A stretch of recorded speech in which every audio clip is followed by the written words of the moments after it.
요즘 사람들이 그 우한 폐렴 때문에 걱정이 이만저만이 아닙니다.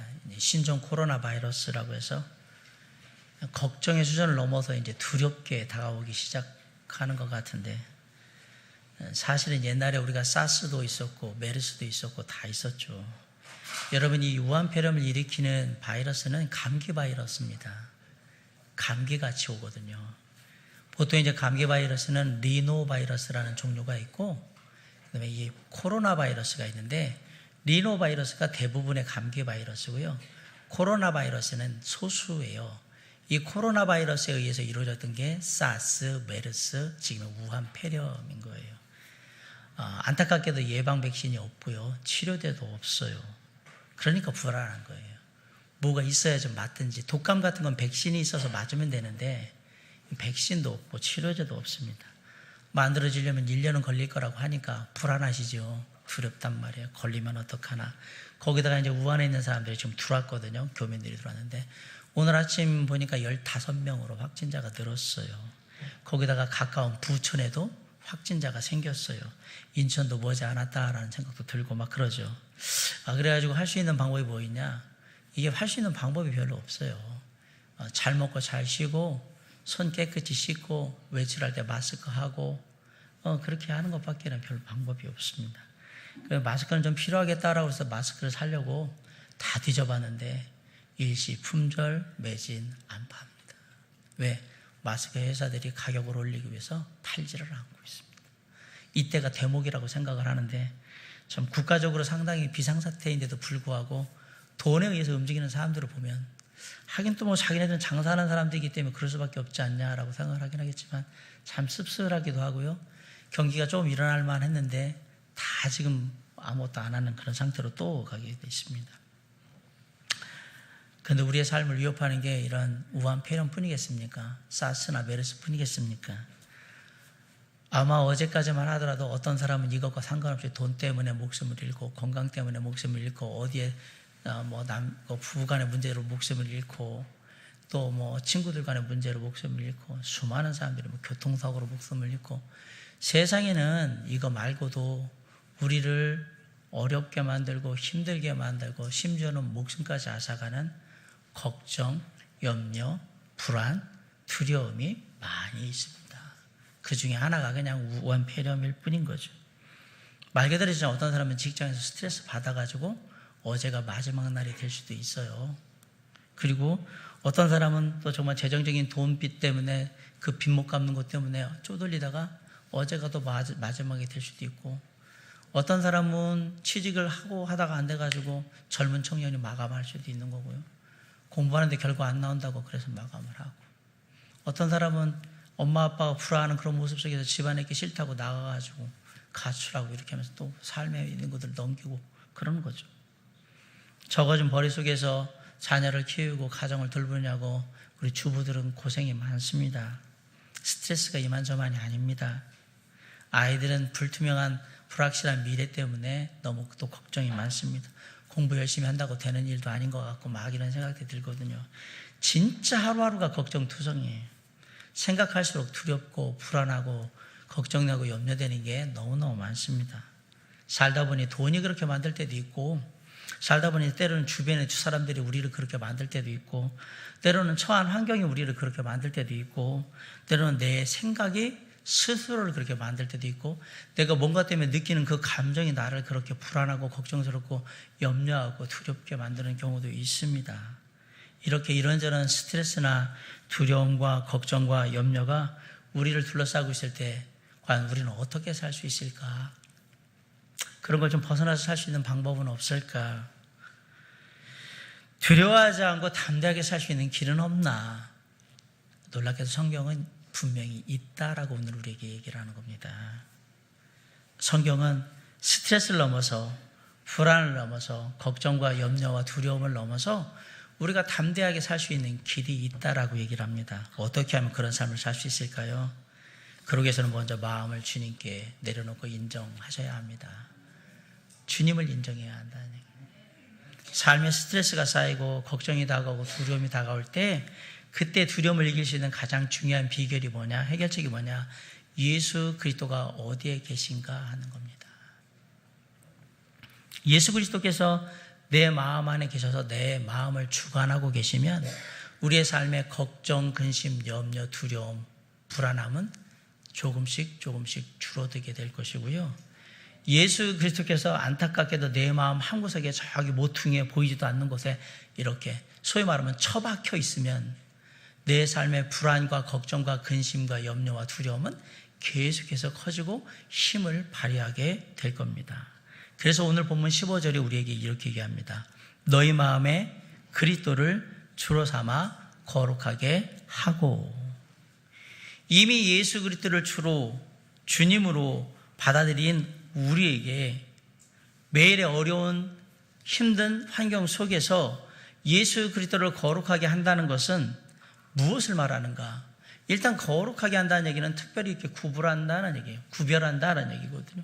그러면 여기서 구별해서 어떻게 하냐? 주님이 주님 되심을 우리가 인정해야 한다라고 얘기하는 거예요. 우리의 마음속에 계신 예수 그리스도를 특별히 우리가 생각하면서 그분이 우리의 주님 되신다는 것을 인정하는 마음이 우리 가운데 분명하게 확실하게 있어야 한다라고 얘기를 하는 겁니다. 솔직히 입술로는 주님이라고 많이 고백을 하지만 살면서 주님이라는 거 생각이나 하거나 느끼거나 살고나 있습니까? 그냥 막 사는 거지. 살다 보면 가끔 그냥 주님이 내 삶의 주인이시지, 이러는 게 우리의 삶의 대부분의 모습이란 말이에요. 그래서 사도 베드로가 얘기한 거예요. 너희 마음에 그리스도를 주로 삼아 거룩하게 특별하게 주님을 생각해라 라고 지금 우리에게 권면하고 있는 거예요. 이게 삶이라는 게 참 간단해요. 내가 만약에 행복하잖아요, 기쁘잖아요, 즐겁잖아요, 웬만한 문제들이 다 넘어갑니다. 그러면 문제가 별로 문제로 느껴지지를 않습니다. 내 안에, 내 마음 안에 무엇이 가득 차 있느냐가 정말 중요합니다. 불만이 가득 차 있으면 다 불만스럽습니다. 내 앞에 웃고 있는 사람도 불만스럽습니다. 왜 웃는 건데? 그렇죠? 짜증이 가득 차 있으면 아무리 잘해도 너 왜 나한테 잘해주는 건데? 그리고 짜증을 냅니다. 내가 너한테 뭘 해줬다고 나한테 이러는 건데, 이러면 짜증을 내요. 놀라워요. 내 마음에 차 있는 거로 내가 다 보게 되어 있는 거예요. 그렇다고 생각하면 예수 그리스도로 가득 차 있으면 예수 그리스도의 마음으로 모든 것을 바라보겠죠. 예수 그리스도의 마음으로 모든 걸 바라본다는 얘기는 내 삶의 두려움이나 걱정이나 불안이나 염려가 주님의 마음으로 있으니까 사라지기 시작한다는 얘기예요. 그런데 예수 그리스도의 마음이 우리 안에 없으면 아까 말한 원망과 불만과 근심과 두려움과 짜증, 시기, 질투, 이 모든 것들이 내 삶을 주관하기 때문에 다 그렇게만 보이는 거예요. 다 그렇게만. 그래서 우리의 마음 가운데 주님이 함께 하셔야 되고 그 주님이 우리의 마음을 가득 채워야 한다는 겁니다. 여러분, 물컵에, 여기 물컵이 있는데 물컵에 이렇게 기름이나 뭔가 안 좋은 것들이 떠 있을 때 과연 이 물을 살릴 수 있는 방법이 뭘까? 많은 사람들은 이 물컵을 들어가지고 이렇게 기울여가지고 자꾸 따르려고 해요. 만약에 이 물컵에 기름이 있었다 그러면 이게 따라집니까? 안 따라집니까? 기름이 자꾸 위로 올라가요. 그럼 이거를 기름을 걷어낼 수 있는 좋은 방법이 있어요. 어떻게 하면 됩니까? 어떻게 하면 됩니까? 여기에 물을 더 부으면 나중에 이렇게 물이 찰랑찰랑 차오르잖아요? 그러면 밖으로 기름이 이렇게 밖으로 나가게 돼 있어요. 채우시면 돼요. 내 마음 가운데, 마음이라는 그릇 안에 불안과 걱정과 염려, 근심, 두려움이라는 찌꺼기가 떠 있으면 예수 그리스도를 계속 부으세요. 그냥 차게. 그래서 이게 벗어나도록, 흘러나가도록 그렇게 만들으라고 지금 얘기를 하는 거예요. 내 마음을 그렇게 예수로 채우라라고 얘기를 하는 거예요. 내 마음에 그런 게 있거든 주님을 채우셔야 돼요. 그래서 내 마음에 주님이 가득 차면 찌꺼기들이 다 없어진단 말이에요. 그러기 위해서 우리가 늘 해야 되는 일들이 있어요. 기도하셔야 됩니다. 왜 기도하냐면 우리의 마음이라는 게 늘 그렇게 탁 차가지고 있으면 참 좋은데 우리의 마음이라는 게 순간순간 그냥 요동하기 때문에 이 컵이 만약에 요동친다고 생각해 보세요. 이 각도에 따라서 물이 밖으로 나갈 거 아닙니까? 심하게 요동쳐서 막 흔들리면 물이 밖으로 나가서 반 이상 줄을 거 아닙니까? 그러면 안 되니까 요동치지 말도록 뭐 해야 하느냐? 기도해야 하는 거예요. 내 마음이 요동치지 않고 주님 안에 가만히 있도록 기도해야 되는 거예요. 그래서 우리의 마음을 지켜야 되는 거예요. 주님이 가득 찬 마음으로, 주님을 인정하는 마음으로 지켜질 수 있도록 해야 한다는 얘기입니다. 그래서 기도로 하루를 시작했다 해도, 우리가 하루를 시력을 그렇게 했다 하더라도 살아가다 보면, 하루의 일과를 하다 보면 많은 일들 하다가 주님이 어느 순간에 우리의 머릿속에서, 우리의 마음속에서 없어져 버려요. 주님이 있는지도 없는지도 모르고 막 우리가 산단 말이에요. 그래서 아침에 시작할 때 기도했다라고 만족하지 말고 순간순간마다 주님을 바라보며 기도하셔야 하는 겁니다. 주님을 찾으셔야 되는 거예요. 주님, 이 일을 할 때도 저와 함께 해 주시옵소서. 주님, 제가 어디에 출장 가는데 이곳에도 주님 함께 해 주시옵소서. 주님, 제가 이거 차 타고 좀 어디를 가야 되는데 모든 일들이 잘 될 수 있도록 주님이 도와 주시옵소서. 어려움을 잘 헤쳐나갈 수 있는 지혜와 문제를 해결할 수 있는 능력을 달라고 순간순간마다 계속 기도하면서 주님을 찾아야 하는 거예요.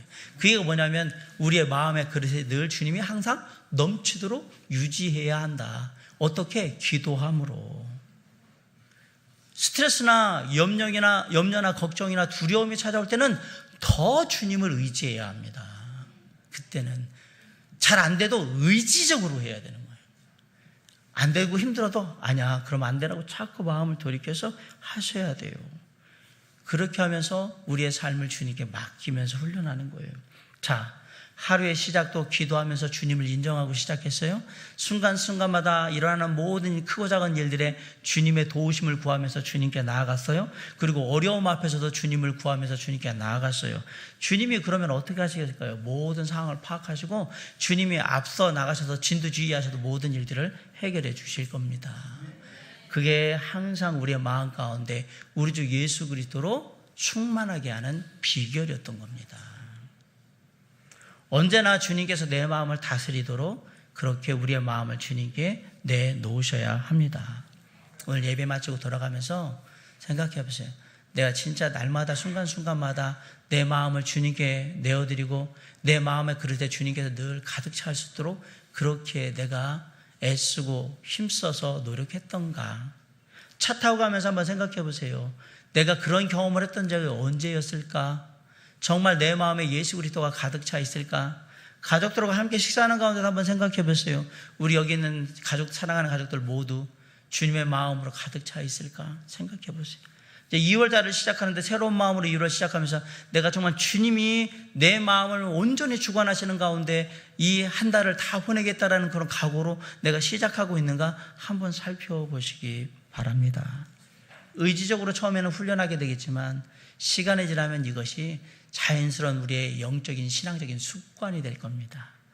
그냥 시작하면 주님께 모든 것을 맡기고 주님의 내 마음에 가득 차서 주님을 통해서 모든 일들을 하도록 훈련될 거란 말이에요. 날마다 주님을 찾는 습관이 나를 변화시키고 내 안에 하나님의 놀라운 역사를 이루는 가장 좋은 비결이라면 왜 그것을 마다하겠습니까? 날마다 순간순간마다 어려울 때마다 주님을 찾고 주님을 내 마음에 모셔들어서 가득 채우는 일을 통해서 우리가 담대하게 살 수 있다고 제가 말씀드렸습니다. 지금부터라도 내 삶에 내 마음속에 온전히 주님을 주님 되심으로 인정하고 다 받아들여 가득 채움으로 말미암아 세상의 어떤 일에서도 담대하게 살아가며 승리할 수 있는 저와 여러분이 될 수 있기를 주님의 이름으로 간절히 축원합니다. 두 번째로 우리가 담대하게 살 수 있는 비결이 뭐냐? 주님이 주신 소망을 말해야 합니다. 주님이 우리의 마음 가운데 함께 하시면 우리를 담대하게 이끌어 주신다라는 얘기를 드렸어요. 그러면 담대한 마음을 가진 우리가 주님 안에서 해야 할 일이 뭐냐? 입으로 내 안에 있는 걸 얘기하는 거예요. 15절을 한번 읽어봅시다. 시작.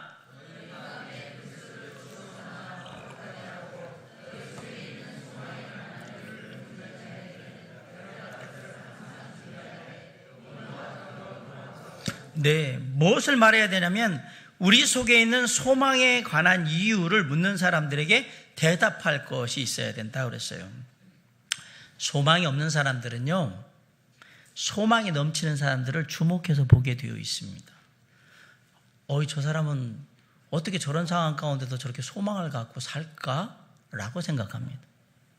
만약에 기쁨이 없는 사람은 누구를 자꾸 쳐다보냐면 기쁘게 사는 사람, 늘 기쁘게 사는 사람이 누군가를 잘 봐서 그 사람을 자꾸 봐요. 그러면서 나는 하루하루 사는 게 이렇게 힘들고 괴로운데 어떻게 저 사람은 나하고 비슷한 것 같은데 똑같은 상황 속에서 왜 저렇게 기쁘게 살까? 라고 생각해요.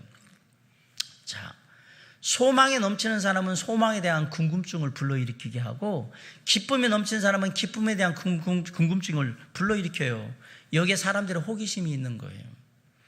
이 사람 나하고 별다를 게 하나도 없는데 어떻게 보면 돈 가진 거 내가 더 많은 것 같고, 내가 더 잘 배운 것 같고, 내가 더 괜찮은 것 같은데 왜 저 사람이 나보다 소망이 많고 왜 저 사람이 나보다 기쁠까? 라는데 자꾸 호기심을 갖는 거예요.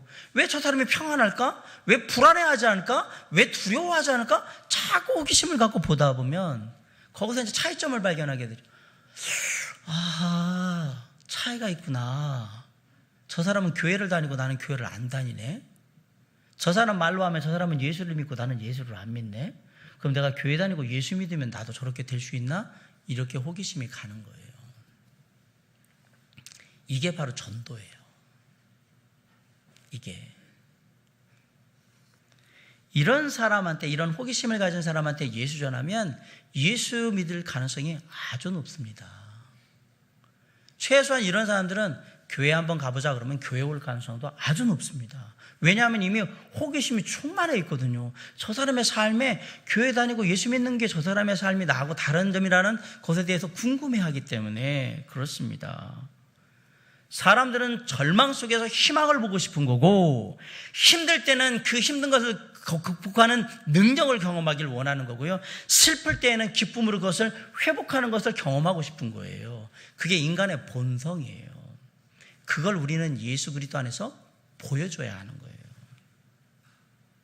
그 희망과 능력과 그리고 기쁨이 예수 그리스도 안에 있는 우리를 통해서 보여지고 말로 전해져야 되는 거예요. 내가 왜 기쁜지, 내가 왜 소망 가운데 사는지, 내가 왜 평안한지를 우리의 입술로 전해야 한다는 얘기예요. 그것은 내 안에 예수 그리스도가 함께한다라는 것을 얘기하는 거거든요. 내가 예수님이 함께 하셔서 내가 어렵지만 힘들지만 답답해 보이지만 소망을 잃지 않고 내가 끝까지 인내하며 기쁨으로 감사함으로 평안함으로 지금 가고 있다라고 우리의 입술을 통해서 얘기해 줘야 한다는 얘기입니다. 내가 교회 다녀서 예수 믿어서 당신과 비슷한 것 같지만 다른 거라는 걸 우리가 입술로 전해줘야 돼요. 그 소망이 어디서 나오는데? 라고 할 때 대답할 것을 알려줘야 한다는 얘기입니다. 자, 다시 한번 맨 앞으로 한번 돌아가 봅시다. 자, 정말 주님이 내 안에, 예수 그리스도 주님께서, 하나님께서 내 안에 가득 차 계십니까? 그리고 내 안에 계신 예수 그리스도께서 정말 주님으로서의 대접을 나한테 충분히 받고 계십니까? 다시 한번 조용히 한번 생각해 보세요. 내 안에 계신 분이 우리 주 예수 그리스도가 맞고 내 삶에 주님으로 말미암아 기쁨이 넘치고 소망이 있고 행복이 있고 평안이 있다면 그분 때문에 내가 그렇다라고 얘기해 줘야 한다는 얘기입니다. 그런데 그 예수 그리스도께서 우리에게 주시는 그 삶의 기쁨, 소망은 세상이 주는 기쁨과 소망과는 달라요. 우리의 삶에 기쁨과 소망이 있을 때 그것이 오래오래 지속되려면 반드시 그것을 계속해서 공급해주는 공급원이 있어야 돼요. 놀랍게도 예수 그리스도께서는 영원한 소망, 영원한 기쁨, 세상에 감당할 수 없는 평안, 은혜 이런 것들을 주시는 그 공급원이 되시는 거예요. 그래서 우리는 그렇게 살 수 있다는 얘기입니다. 이 예수님에 대해서 궁금해하는 사람들한테 예수 그리스도가 어떤 분인지, 나의 삶을 어떻게 바꿨는지를 얘기할 수 있는 준비와 자세가 되어 있어야 한다. 15절 하반절에 대답할 것을 항상 준비하되 온유와 두려움으로 하라라는 얘기가 그 얘기를 하는 거예요. 준비하세요. 평상시에도 이렇게 예수 그리스도를 전하는 것, 이걸 우리가 복음을 전한다라고 얘기하잖아요. 복음을 전하는 것은 실력이 있어요. 실력. 근데 실력은 시간과 노력이 함께해야 생기는 겁니다. 그러니까 주님을 생각하며 주님이 나와 함께 했던 것들을 내가 잘 정리해서 그것을 전할 수 있는 그런 준비들을 계속해서 훈련할 때 우리가 이른바 전도훈련이나 이런 것들을 하잖아요. 복음 전하는 훈련들을 하잖아요. 그런 것들을 하면 우리가 실력을 갖추게 되는 거예요. 전할 수 있는 능력을.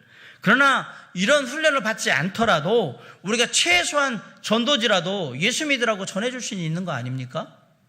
그럼 전도지도 못 전해주면 우리가 또 할 수 있는 방법이 있어요. 교회 다녀보라고, 예수 믿어보라고 우리가 말은 할 수 있지 않겠습니까?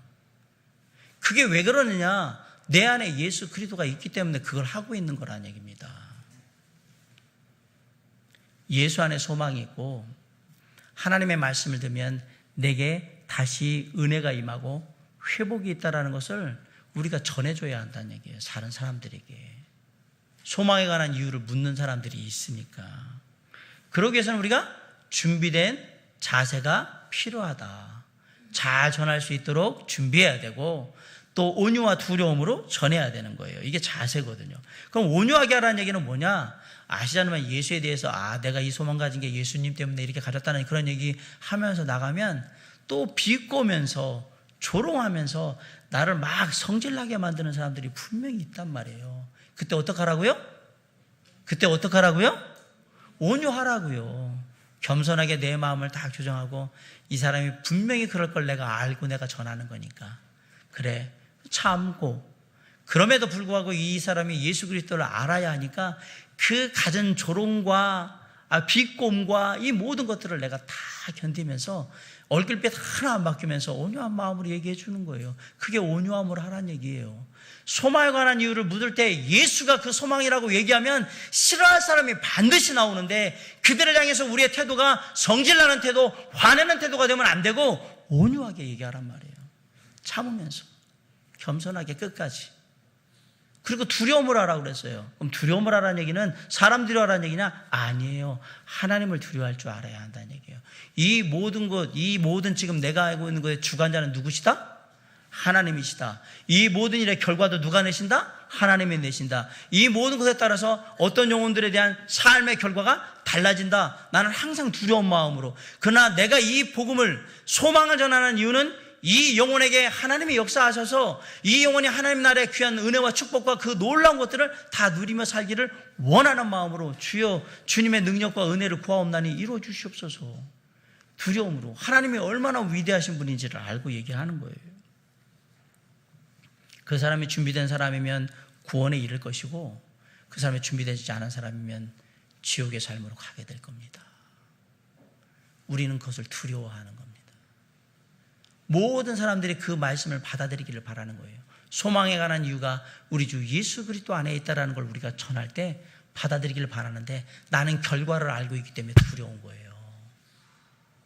그 마음으로 전하는 거예요.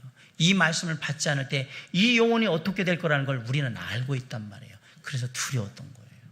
그럼에도 불구하고 끝까지 온유함으로 전해야 했던 겁니다. 예수 그리스도가 내 마음의 주인이시라면 우리는 무엇을 해야 되느냐? 내가 예수 그리스도께서 내 마음의 주인이시라는 걸 입술로 고백해야 합니다. 전해야 합니다. 주님이 내 마음의 소망의 근원이라면 그 소망의 근원이 예수 그리스도라고 우리는 대답해 줘야 합니다. 그 일을 해야 한다는 얘기예요. 마음의 생각은 입술로 표현해야 되는데 입술로 표현하면 그 소망이 더욱더 커지게 되어 있어요. 더 큰 소망을 낳고 그 더 큰 소망 가운데 우리는 담대하게 나아갈 수 있다는 얘기예요. 예수 그리스도가 세상의 소망이고 나의 소망이기도 합니다라고 우리가 담대하게 고백할 수 있을 때 우리는 그 어떤 세상의 어려움과 힘든 것도 극복하며 나아갈 수 있다는 사실을 기억하시기 바랍니다. 세 번째로 담대하게 살 수 있는 비결이 뭐냐? 주님을 따라서 선에 행하셔야 합니다. 마음으로 예수 그리스도를 받아들이고 입술로 내가 고백을 했다면 나의 삶은 다른 삶을 살아야 한다는 얘기예요. 내 행동이 달라져야 된다는 얘기예요. 삶의 모습이 달라져야 한다는 얘기예요.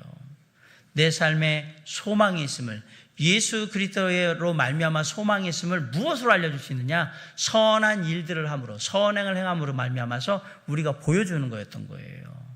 그런데 선한 일을 하려면 선한 일을 할 수 있는 능력이 우리에게 있어야 돼요.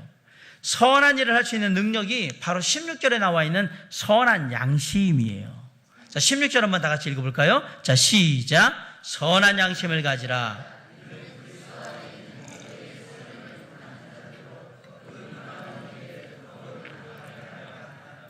사도 베드로가 뭐라고 했냐면 우리가 선한 일을 하기 위해서는 무엇이 있어야 되냐면 선한 양심이 있어야 된다라고 얘기하는 거예요. 선한 양심이 뭐예요?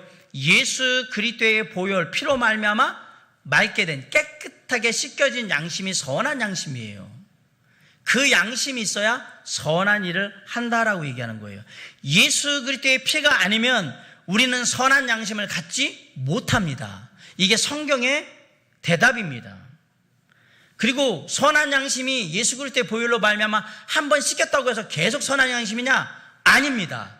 매일매일 예수 그리스도의 십자가의 보혈로 씻겨야 선한 양심이 유지가 되는 겁니다. 그걸 양심을 회복한다라고 얘기를 하는 거예요. 세상은 온갖 더러운 걸로 가득 차 있어요. 그리고 계속 우리에게 그 더러운 것들을 막 던져넣어요. 당연히 내 양심이 이런 거에 오염되게 되어 있단 말이에요. 그리고 하나님으로부터 멀어집니다. 그런 우리의 양심을 선한 양심으로 회복할 수 있는 유일한 비결이 뭐냐? 예수 그리스도의 보혈로 깨끗이 씻는 거예요. 21절에 보면 침례에 대한 정의가 나와요. 침례는 하나님을 향한 선한 양심의 간구, 즉 선한 양심이 하나님께 응답하는 것이라고 되어 있어요. 이 말은 뭐냐면 구원받은 사람의 침례를 받으면서 나는 주님이 허락하신 십자가의 보혈로 깨끗해진 양심으로 늘 주님을 따라 주님을 내 마음에 모시고 그렇게 살기를 원합니다라고 이렇게 반응하는 게 침례예요. 그 얘기를 하는 거예요. 자, 침례는 한 번이지만 회개는 계속해서 이루어져야 되는 겁니다. 자, 그리스도의 가족이 되는 것은 내가 침례를 통해서 나는 이제 당신들과 함께 되는 가족이 되었습니다라는 얘기를 하지만, 그러나 내가 가족으로서 가족된 자의 삶을 아내로서 남편으로서 아들로서 딸로서 사는 것은 매일매일 우리의 삶에서 우리가 경험하고 우리가 해야 되는 일들인 거예요. 이 일이 무엇을 통해서 이루어지냐? 선한 양심을 통해서 이루어지는 거예요. 매일매일 예수 그리스도의 피로 말미암아 우리의 양심이 깨끗이 씻겨야 되는 거예요. 그래서 우리가 기도할 때 뭐라고 기도합니까? 오늘 하루 동안, 어제 또는 오늘 나의 삶 가운데 더럽고 추악하고 연약하고 어리석었던 모든 죄악들 다 예수 그리스도의 피로 깨끗이 씻겨 주시옵소서. 어저께 아침에 출근을 하면서 세차를 했어요. 깨끗하게. 그런데 먼지가 앉았더라고요. 제 차가 검은색이잖아요. 먼지가 앉으면 금방 보여요. 거기다가 이 고양이 녀석이 올라가지고 또 차를 긁고 났네요. 제가 봤어요. 세차를 한 번만 해가지고 1년을 갈 수 있으면 얼마나 좋을까. 하루를 못 가. 거기에 먼지가 막 쌓여요. 예전보다 훨씬 먼지가 금방 쌓여요. 거기다 그 고양이가 또 발자국을 탁탁 해서 도장까지. 근데 무슨 생각이 드냐? 우리의 양심이 그런 거예요. 하나님을 향한 마음이 잠깐 깨끗해졌다가 다시 더러워져요. 그럼 세차를 해야 되겠죠. 우리의 양심이 더러워지면 뭘 해야 합니까? 예수 그리스도의 보혈 앞에 나아가 기도함으로 말미암아 깨끗함을 입어야 하는 거예요. 그리스도인이 선한 양심을 가져야 선한 일을 하는 거예요. 선한 일은 내가 막 한다고 되는 게 아니라 선한 양심을 가진 가운데 사는 일이 선한 일인 거예요. 내가 선행을 한답시고 하는 게 선한 일이 아니라 선한 양심을 가지고 하는 일이 선한 일인 거예요. 요즘 이제 좀 있으면 4월이면 이제 총선 나와서 이제 국회의원들 나오잖아요. 돌아다니면서 집게로 쓰레기 줍고 다니고. 일견 보기에는 좋은 일이죠. 그죠? 그러나 그건 선한 일이 아니에요. 사실은 당연히 해야 될 일인 거예요. 쓰레기 보이면 뭐 해야 되는 거예요? 주워서 버리는 게 당연한 일이지. 무슨 그게 착한 일이에요. 근데 막 그러면서 하고 또 불이유 뜯게 한다고 옛날에 같으면 박스에 라면 갖다 주고 막 선한 일 한다. 선한 양심이 있는 가운데 사는 게 선한 일이고, 그런 마음이 없이 이게 표 얻겠다 뭔가 하겠다 자기의 이득을 위해서 선한 일인 양 하는 것은 위선인 거예요. 그러므로 우리는 선한 양심이 없으면 선한 일을 할 수가 없습니다. 우리의 마음 가운데 선한 마음이 없으면 뭘 해야 되는 거냐? 예수 그리스도의 십자가의 보혈 그 앞에 나아가서 우리의 양심을 깨끗게 하여서 회복시켜달라고 기도하셔야 합니다. 그럴 때 주님께서 우리에게 선한 마음을 주시고 그 양심으로 우리가 선한 일을 하는 거예요. 그 선한 일을 할 때 어떤 열매가 맺힙니까? 선한 열매가 맺히는 거예요. 자, 선한 열매가 많이 맺혔다. 내 삶에 선한 열매들이 많이 맺혔다. 좀 하나님의 은혜로운 일들이 너무너무 많이 일어났다. 그럼 뭘 했다는 얘기예요? 이 사람이 이전에 선한 일을 많이 했다라는 얘기예요. 이 사람이 선한 일을 많이 했다라는 얘기는 이 사람이 이전에 선한 양심을 하나님 앞에서 회복했다 이 얘기예요. 선한 양심으로 선한 일을 해서 선한 열매를 맺는 거예요. 악한 마음을 가지면 악한 일을 하게 되고 악한 열매를 맺는 거예요. 우리가 선한 열매를 많이 얻고자 한다면 선한 일을 많이 해야 되는데 그 선한 일은 선한 양심으로부터 나옵니다. 그 선한 양심은 누구로부터 오느냐? 우리 주 예수 그리스도의 십자가의 보혈로 깨끗해진 양심입니다. 우리가 13절에 보면 너희가 열심으로 선을 행하라 라고 되어 있어요. 왜 열심으로 선을 행하냐? 우리 안에 선한 양심이 있기 때문에 그런 거예요. 그리고 열심으로 선을 행하면 선한 양심 가운데 선한 일을 많이 하면 어떤 결과가 있는지도 우리가 알아요. 좋은 것을 많이 심으면 좋은 것을 많이 거둔다는 것을 우리는 하나님의 말씀 가운데 알고 있어요. 그래서 열심히 하는 거예요. 선한 마음을 가지고. 그게 뭐냐면 내가 나중에 좋은 것을 많이 거두겠지, 내 안에 소망이 커지는 거예요. 자꾸 선한 일을 많이 하면 내 안에 소망이 커져요. 주님이 나에게 주실 상급과 은혜와 축복을 생각하면 야, 내가 더 많이 해야지, 내가 주님 마음으로 더 많이 해야지, 막 그렇게 생각하는 거예요. 그래서 우리의 소망이 자꾸 커져요. 그러면 그 선한 일로 말미암아서 무엇이 증명되냐면 내 안에 선한 소망, 하늘의 소망이 있다는 걸 증명이 되는 거예요. 이 사람이 이렇게 하는 이유는 다른 것 때문에 그런 게 아니에요. 하늘의 소망이 있다는 걸 증명하는 거예요. 그러면 내가 그렇게 살잖아요. 그럼 다른 사람들도 야, 나도 저렇게 살아야지, 나도 저렇게 한번 해봐야지 라고 도전을 받는 겁니다. 어려운 가운데서도 힘든 가운데서도 하나님의 도우심을 바라보고 선한 일을 하고 선한 소망으로 가득 찬 삶을 살게 되는 겁니다. 선한 일을 많이 하시기 바랍니다. 주님을 따라 선을 행하시기 바랍니다. 그 속에 우리를 향한 하나님의 소망이 굳건해지실 것이고요, 우리가 담대하게 살 수 있게 될 것입니다. 세상에서 우리가 선한 일을 많이 하면 세상이 어떻게 볼지는 모르겠지만 딱 하나, 주님께서 선한 열매를 맺게 하실 겁니다. 그것을 우리는 믿고 담대히 나아가는 거예요. 그것이 우리가 세상에서 담대히 살아가는 삶의 비결이라고 세 번째로 얘기를 했던 겁니다. 자, 마지막으로 우리가 담대한 삶을 사는 비결이 뭘까? 승리하신 주님을 기억하셔야 합니다. 마음에 예수 그리스도로 가득한 사람은 그 마음에 가득한 것을 사람들에게 말로 전하고 그 삶의 선한 일을 행함으로 말미암아서 증명한다고 제가 말씀을 드렸어요. 그런데 이 말로 전하고 선한 일을 하는 게 계속해서 되려면 나로 하여금 이 일을 하게 만드신 분이 누군지에 대해서 내가 분명하게 확신이 없으면 안 할 거란 얘기예요. 가끔 가다가 저희 아이들한테 이거 해, 그러면 아빠가 이렇게 해줄게. 근데 애들이 핸드폰만 하면서 가만히 있을 때가 있어요. 아빠가 이거 해준다고 얘기했는데 조금 이따 할게요. 그냥 두 가지죠. 지금 당장 나한테 그게 필요한 건 아닙니다라는 얘기가 두 개. 또 이것만 시키고 아빠가 혹시 거짓말하고 그냥 입 싹 씻을까 봐 그런 건 아닐까.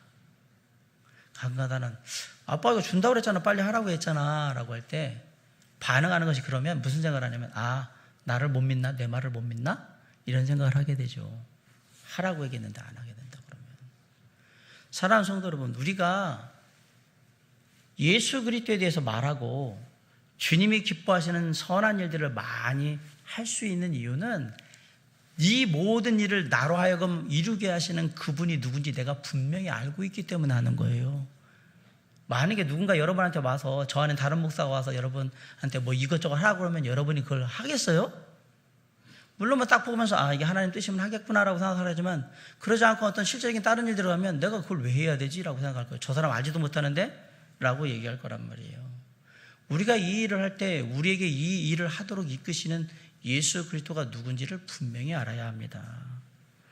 소망에 관한 이유를 대답할 때도 그 소망이 누구로부터 왔으며 그 소망을 주신 분이 어떤 분이신지를 알고 얘기해야 되고, 내가 선한 일을 통해서 선한 열매를 맺고자 할 때 내가 왜 이 일을 하는지, 내가 누구를 본받아서 이 일을 하는지, 내가 본받고자 하는 예수 그리스도가 어떤 분인지를 알고 해야 한다는 얘기거든요.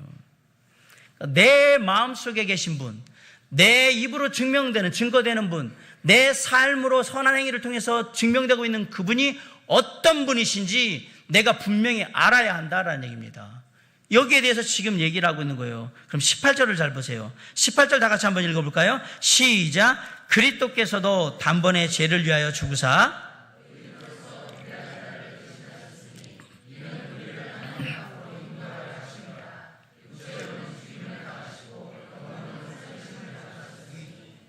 자, 18절을 보면 주님이 우리의 죄악을 위해서 속죄의 제물로 드려지셨다, 단번에 드려지셨다라고 했어요. 쉽게 말하면 누군가의 죄에 대한 대가를 주님이 대신 지불해 주셨다, 그 얘기예요. 의인으로서 불의한 자를 대신하셨다. 예수님은 죄가 없으신데 죄인들을 위해서 죽으셨습니다 라고 얘기를 했어요. 죄인이 아닌 분이 죄를 위해서 죽은 건 억울한 일 아닙니까? 그런데 왜 그거의 그 일을 하셨느냐라는 얘기예요. 왜 그렇게 했을까? 16절, 선한 양심을 가지라. 이는 그리스도 안에 있는 너희의 선행을 욕하는 자들로 그 비방하는 일에 부끄러움을 당하게 하려 함이라.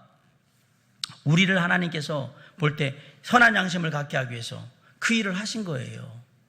선한 양심을 갖게 하기 위해서, 하나님 앞으로 우리를 인도하기 위해서, 선한 양심을 갖게 하기 위해서 단 한 번 죽으심으로 이 모든 일을 다 하셨어요.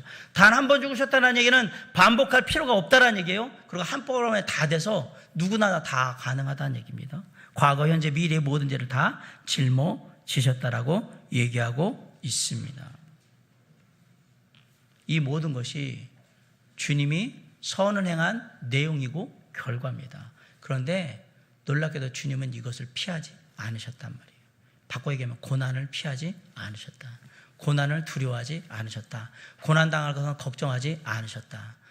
왜 주님은 그것을 걱정하지 않으셨을까? 그 힘든 일, 그 괴로운 일, 감당할 수 없는 일을 왜 주님은 걱정하지 않으셨고 염려하지 않으시고 두려워하지 않고 그 길을 그냥 가셨을까? 이 모든 일을 주관하시는 아버지 하나님을 신뢰했기 때문에 그런 겁니다. 당신에게 이 모든 일을 이루라고 이끌어 가시는 아버지 하나님을 신뢰하니까 그 아버지 하나님을 믿고 가는 거예요. 힘들지만, 몸의 육신의 고통이 극에 달하지만 가시는 거였던 거예요. 그리고 나서 아버지 하나님의 뜻을 이루셔요. 구원의 소망을 이루게 하셨어요. 그리고 위대한 승리를 이루셨어요. 아버지 하나님을 믿고 나아감으로 주님께서 십자가의 고난에 물러서지 않았기 때문에 어떤 결과를 이뤘느냐? 인류의 구원이라는 소망이 이루어지게 된 거예요. 그리고 그것을 우리가 누리게 된 겁니다. 주님이 승리하셨다는 얘기입니다. 그 승리하신 주님이 뭘 하셨느냐? 19절에 보세요. 그가 또한 영으로 가서 옥에 있는 영들에게 선포하시니라.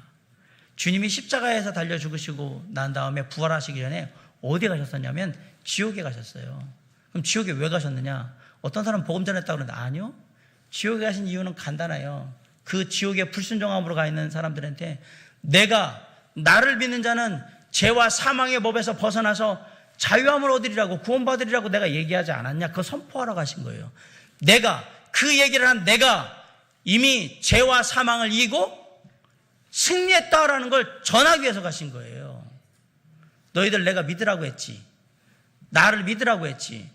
내가 이 죄와 사망의 모든 것 권세를 이기고 내가 다시 살아날 거라고 말했지. 내가 이겼어라고 하는 걸 전하기 위해서 지옥에 가신 거예요. 주님은 승리하신 하나님이십니다. 이 엄청난 일을 이루신 예수 그리스도를 우리가 믿고 있는 거고, 내 안에 계신 예수 그리스도가 바로 그 승리하신 하나님이신 거예요. 그 승리하신 하나님을 우리가 소망으로 두며 얘기하는 거예요. 그리고 승리하신 하나님의 그 놀라운 삶의 발자취를 따라서 우리가 선한 일을 행하는 거였던 겁니다. 그럼에도 불구하고 주님은 그 승리를 이루기 위해서 고난당하시는 것을 기꺼이 감당하셨습니다. 뒤로 물러서지 않으셨습니다. 얼마든지 타협하실 수 있었는데, 얼마든지 협상하실 수 있었는데 그렇게 하지 않았어요. 왜? 그런 순간 세상의 죄악으로 오염될 수밖에 없기 때문에 그래요. 그래서 물러서지 않고 앞으로 나아가신 거예요. 우리가 우리 안에 계신 예수 그리스도를 기억하며 그분과 함께 나아가는 삶에서 돌아서서 뒤로 물러나면 세상이 우리를 더럽게 만들어 버릴 겁니다. 뒤로 물러서는 그 순간에 주님 바라보면서 그냥 앞으로 가시기 바랍니다. 소망을 이야기하고 주님이 주신 그 은혜와 능력을 힘입어서 선한 일을 감당하면서 앞으로 묵묵히 한 발 한 발 나아가시기 바랍니다.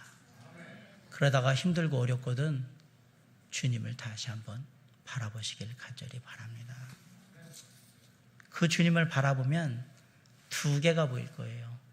주님이 달리신 고난의 십자가가 보일 것이고 십자가의 죽으심으로 말미암아 얻게 된 놀라운 영광이 보이게 될 거예요. 14절에 의를 위하여 고난을 받으면 복이 있나니 그들이 두려워하는 것을 두려워하지 말고 근심하지 말라. 의를 위하여 고난을 받으면 복이 있다라는 일인데 이거 누가 하신 일이냐? 예수 그리스도가 하신 일이잖아요. 그걸 봐라라고 얘기하는 거예요. 십자가의 영광을 봐라. 십자가의 놀라운 역사를 봐라. 앞에 고난받은 것만 보지 말고 그 다음을 보라고 얘기하는 거예요. 주님이 승리하셨고 부활하셔서 만왕의 왕 만주의 주로 다시 서셨다라고 얘기하는 거예요. 그 주님이 내가 입술로 전하는 주님이요 내 삶에 나를 선한 양심을 가지고 하나님의 선한 일을 하게 만드는 주인이시라고 얘기하는 겁니다. 예수 그리스도께서 이 모든 근심과 걱정과 염려와 불안과 두려움을 이기시고 승리하셨다는 것을 믿으시기 바랍니다. 그 예수 그리스도와 내 마음에 함께한다는 것을 또한 분명히 인정하시기 바랍니다. 그래야 스트레스를 벗어나고, 그래야 걱정을 벗어나고, 그래야 근심을 벗어나고, 염려를 벗어나고, 두려움과 불안에서 벗어날 수 있는 거예요. 주님으로 내 마음을 채우셔야 해요. 그리고 묵묵히 그 주님과 함께 앞으로 나아가십시오. 누군가 소망에 관한 이유를 묻거든 그 소망에 관한 이유가 바로 예수 그리스도께서 주신 소망이라고 말씀해 주시고, 누군가 왜 선한 일을 하냐고 묻거든 주께서 나에게 십자가의 보혈로 깨끗이 씻기신 선한 양심을 회복시켜 주셨기에 내가 그 선한 양심으로 주님의 뜻을 따라서 선한 일을 한다라고 이야기하면서 묵묵히 그 길을 가다 보면 언젠가 주님처럼 우리가 승리하는 날, 그리고 주님의 영광처럼 영광을 얻는 그날이 오게 될 겁니다. 말씀을 마칩니다. 사랑하는 성도 여러분, 우리 안에 예수 그리스도로 채우시기 바랍니다. 그게 담대하게 살 수 있는 비결입니다.